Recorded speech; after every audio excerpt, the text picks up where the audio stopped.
Hey guys, it's Kaylee back for episode 8 of Mental Talk.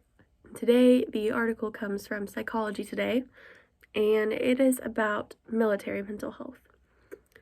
Because we all know that a common mental health problem, mental health disorder, whatever you want to call it, is PTSD. But that's not all there is.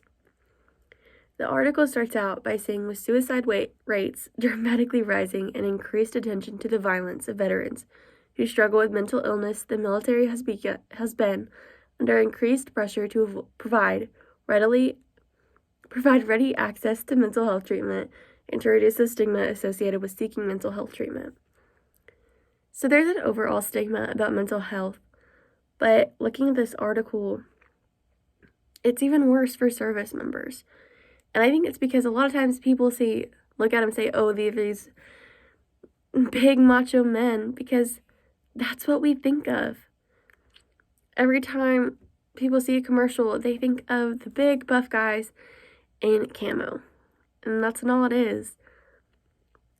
This says that almost a quarter of military members have symptoms of at least one mental health condition, with more than 10% qualifying for a diagnosis of two or more mental illnesses. The thing is that there's a lot of reasons that they have these conditions. And a lot of people say, oh, it's just nightmares. They're just imagining these things. They're not. For some people, it's because of foreign combat. They're separated from their family. For some people, that gets them really anxious. They experience a loss of control because what they do is no longer up to them. And uncertainty. For service members, they never know what life's going to hand them. I mean, for all of us, we don't know what life's going to hand us. But for service members, it can be even worse. They never know where they're going to be deployed to next. For the most part. Obviously, at some point they do, but for periods of time they don't. And for some of them, they never know when they're going to get to see their family again. They never know what they're going to come across again. And with that being said, there are a lot of treatment barriers to mental health problems for service members. One is professional consequences for seeking treatment. So a study found that more than a third of soldiers thought they might be denied promotions or experience other backlash if they sought mental health problems or mental health treatment for mental health problems. This is probably one of the saddest things on here that I read. They would rather get promoted with dealing with a mental health condition than actually seek it and be denied because they felt like they needed help. Another one is dishonorable discharges. Soldiers are routinely dishonorably discharged for displaying symptoms of mental illness, and the oversight body charged with reevaluating this decision rules in favor of soldiers in less than 4% of cases. And the thing is the reason this one is such a big deal is because it can affect their benefits that they get. And it also can affect their ability to get employment as a civilian.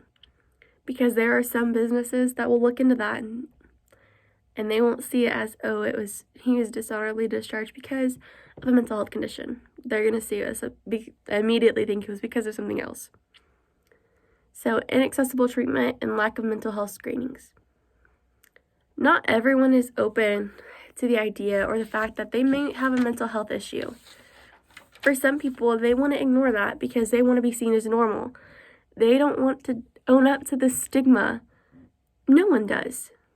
But for them, it can be 10 times worse because they're thinking 10 times more reasons why they shouldn't rather than the thousands of reasons why they should. So there's been a number of panels that recommended measures that might improve access to quality mental health for soldiers. Some of these possibilities include reducing the stigma by creating mental health screenings and treating mental health as any other disease. Because that's what it is. It's not something people choose to have. No one wants to have anxiety or depression. No one wants to have PTSD. But some of us do. Some of us have that life. They also say not discharging soldiers for seeking treatment or experiencing symptoms. And I feel like this should be an obvious one. Why we shouldn't do it? Removing barriers of public shaming and taking proactive measures to reduce mental health problems, such as addressing sexual harassment in the military. I cannot tell you how many people on TikTok I've seen, females, I'm sure there are males too, that have developed mental health problems because they were harassed or because they were assaulted. And the thing is no one wants to feel weak. No one wants to feel out of control. But that's what mental health does to you. If it's not healthy, I guess, we feel out of control. And that's okay. Not everything in life has to be under our control.